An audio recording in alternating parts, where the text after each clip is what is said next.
WhatsApp YouTube, welcome to my channel the adventure. मेरा नाम है दीपांजन और मैं आज करने जा रहा हूँ बजाज N125 का review. Basically I bought this bike on 26 November for my daily commute. मैं चला चुका हूँ ऑलमोस्ट 470 किलोमीटर्स, जो कि मोस्टली डेली कम्यूट है स्टॉप एंड गो ट्रैफिक में, जिसके लिए बाइक बना हुआ है। Let us start with the design. तो अगर डिज़ाइन के बारे में अगर मैं बोलूँ तो एक्चुअली बाइक का जितना भी कॉन्स है वो कॉन्स डिज़ाइन से ही है। इसका डिज़ाइन ही मोस्टली प्रॉब्लमेटिक है जो अब तक मुझे समझ में आया। Let me show you. इसका जो सीट है, ये जो सीट है, this seat is not very good. इसमें कुशन ऐसे दिख रहा है, बट आप बैठोगे यहाँ पे तो इसमें कोई कुशन, इसमें बहुत हार्ड, ये सीट बहुत हार्ड है और ये पिलियन सीट भी बहुत हार्ड है। वैसे ये पिलियन सीट डिज़ाइन के लिए ऐसे एंगल पे दिया है जिससे पिलियन स्लाइड करके सामने आ जाती है। So basically the seat is very bad. और इसका ये जो पोर्शन जो है ये प्लास्टिक है, दिस इज़ प्लास्टिक। तो ये जो वायर्स है ये लगता रहता है इसमें और इट मेक साउंड। और इसमें भी अब तक मुझे पता नहीं, मैंने इसको खोला नहीं है अभी तक, तो इसके अंदर जो वायर्स है वो शायद लूज़ है। थोड़ा बहुत रफ पैचेस से अब जब भी जाओगे इसके अंदर आवाज़ होता है। This makes a lot of sound. Seat के बारे में जो मैं बता रहा हूँ, लेट मी टेल यू कि मेरे पास और एक बाइक मैं यूज़ करता हूँ जो है FZ25 BS6, जिसको लेके मैं लॉन्ग टूर्स पे जा चुका हूँ। और वो long tours around we have covered 700-800 kilometres within a day. तो ऐसा नहीं है कि टफ सीट्स पे मेरा आदत नहीं है, ऐसा नहीं है। FZ25 का भी उतना कुशी सीट नहीं है, बट लॉन्ग राइड के लिए अगर आप ज़्यादा देर तक बैठना चाहते हो सीट पे तो ये पॉसिबल नहीं है इस N125 के सीट में। This seat is very bad. और लॉन्ग राइड छोड़ो, अभी सिटी पे 20-25 किलोमीटर चलाने से बम पेन चालू हो जाता है। ये दोनों के बाद थर्ड कॉन जो है इस बाइक का डिज़ाइन में, ये डैश। ना तो गियर शिफ्टर इंडिकेटर दिखाता है इसमें, ना तो RPM दिखाता है इसमें। बजाज ने, ये टॉप मॉडल है तो इसमें बजाज ने क्या किया, ब्लूटूथ ऐड कर दिया नाम के वास्ते। ब्लूटूथ में कोई काम नहीं होता है, और ब्लूटूथ काम करवाने के लिए आपको बजाज का जो ऐप है वो ऐप को फ़ोन में चालू रखना पड़ेगा, नहीं तो यहाँ पे कुछ नहीं आएगा। मेरा ब्लूटूथ अभी ऑन है, पेड है, कुछ नहीं आएगा यहाँ पे। अगर कोई कॉल करेगा कुछ नहीं आएगा, तो वो ऐप आपको चालू रखना पड़ेगा। फिर अगर कोई कॉल करेगा उसका नाम खाली आएगा, दैट्स इट, और कोई नहीं। वो SMS नोटिफिकेशन आएगा, व्हाट्सएप नोटिफिकेशन आएगा, कौन भेजा है ये आपको पता नहीं होगा। तो ये ब्लूटूथ देना ना देना एक ही बात है। So the next thing is the headlight is okayish, not so bad, not so good as well. तो हेडलाइट एकदम ओके टाइप का ही है। तो एज सच इसका जो सबसे बड़ा कॉन इस बाइक का, अगर कोई सबसे बड़ा कोई कॉन है तो वो अभी तक मेरे को लगा ये सीट है। इसमें और एक जो इशू मैंने फेस किया वो है स्टॉलिंग इशू। इसमें थोड़ा बहुत स्टॉलिंग इशू है, हर टाइम नहीं होता है, कभी कभी ये चलते चलते स्टॉप एंड गो ट्रैफिक में ये चलते चलते बंद हो जाता है। ISG ऑन हो गया है इसके लिए बंद हो गया है, ऐसा नहीं है, क्योंकि ऑटो कट ऑफ में अगर ये बाइक बंद होता है तो उसमें ब्लिंक करेगा, उसके बाद बंद होगा।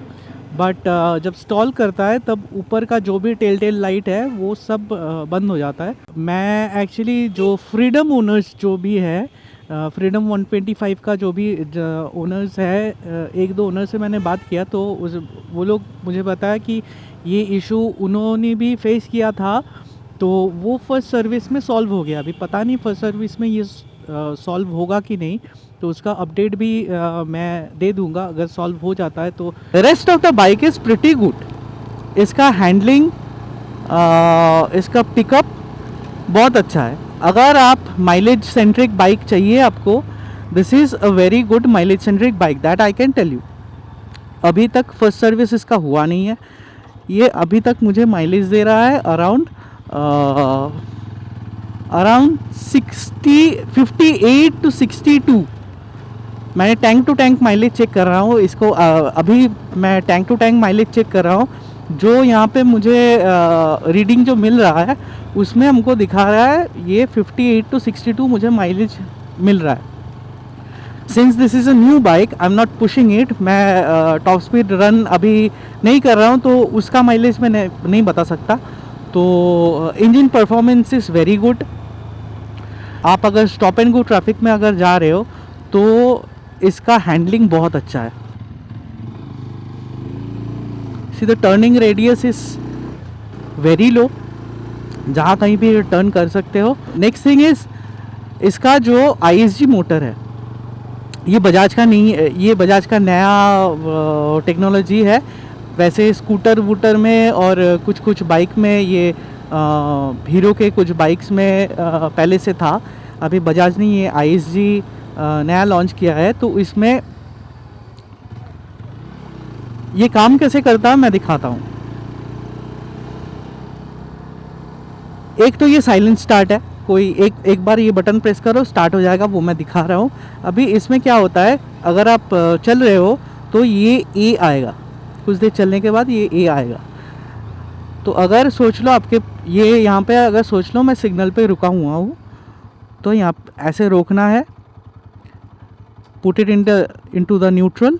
ये न्यूट्रल हो गया, मैं क्लच छोड़ दिया, सब कुछ छोड़ दिया, ये 5 बार ब्लिंक करेगा and then it will turn itself off and headlight भी ऑफ हो जाएगा। इसको चालू करने के लिए खाली ये जो क्लच है, क्लच को एक बार प्रेस करो, बाइक स्टार्ट हो जाएगा, गियर दो, थ्रॉटल दो और चलो। तो इसने मेरे को अभी तक ये 450 किलोमीटर में जितना भी मैं स्टॉप एंड गो ट्रैफिक में जितना भी चलाया हूँ, ISG एकदम सही काम कर रहा था जैसे इसको काम करना चाहिए। Let's talk about the suspension. इसका सस्पेंशन अच्छा है। इसमें एक्चुअली 7 स्टेप एडजस्टेबल सस्पेंशन है। तो अगर आप एक यंग राइडर हो, अगर आप बाइक थोड़ा तेज़ चलाते हो तो वो जो डिफ़ॉल्ट सेटिंग्स है उसमें पहले गड्ढे में आपको लगेगा कि इसका सस्पेंशन बहुत हार्ड है, मगर आप थोड़ा स्पीड कैरी करके उसके ऊपर से चले जाओ, कुछ मालूम ही नहीं पड़ेगा कि नीचे कोई गड्ढा था। नाउ इफ़ यू आर अगर आप थोड़ा सेंसिबल राइडर हो, थोड़ा धीरे चलाते हो, आप पिलियन कैरी करते हो, तो इसका जो 7 स्टेप जो एडजस्टेबिलिटी है, ये मेरे सामने बम्पर है, मैं उछाल दिया, कुछ हुआ नहीं, उतना मुझे कुछ समझ में नहीं आया। तो अगर आप थोड़ा धीरे चलाते हो, अगर आप पिलियन लेके चलाते हो, तो what you can do is, मैंने जो किया मैं इसको पूरा सॉफ्ट कर दिया। अभी इस बाइक का ग्राउंड क्लियरेंस है 195 mm, एक्सपल्स का 200 mm है, इसका 195 mm है। तो मैंने सस्पेंशन एकदम सॉफ्ट कर दिया। जितना भी ऊंचा गड्ढा है, बम्पर है, जो भी है, उसके ऊपर से चढ़ा दो, कहीं से भी कोई टच नहीं होगा। तो इसका सस्पेंशन अच्छा है।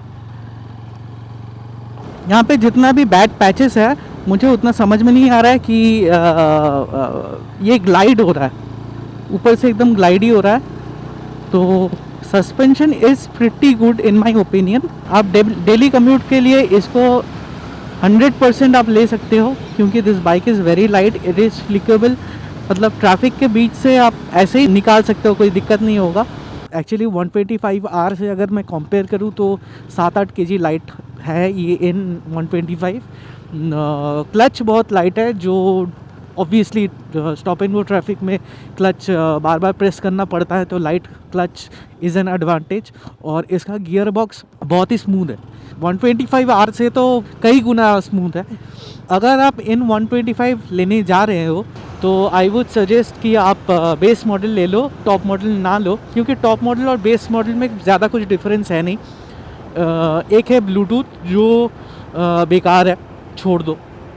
इसका जो टायर है वो दोनों में 10 सेक्शन टायर का डिफरेंस है। इसमें टॉप मॉडल में 110 सेक्शन टायर आता है और बेस मॉडल में 100 सेक्शन का टायर आता है। तो बाद में अगर आप टायर चेंज करोगे तो easily you can go for the 110 section tyre, क्योंकि इसका रिम बेसिकली सेम ही है।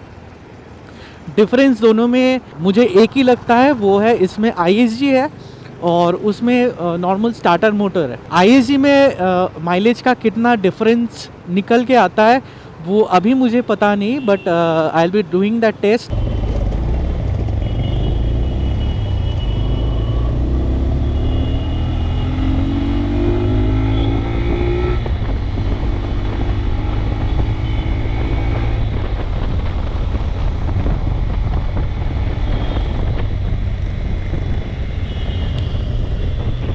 तो दैट्स इट फॉर टुडे।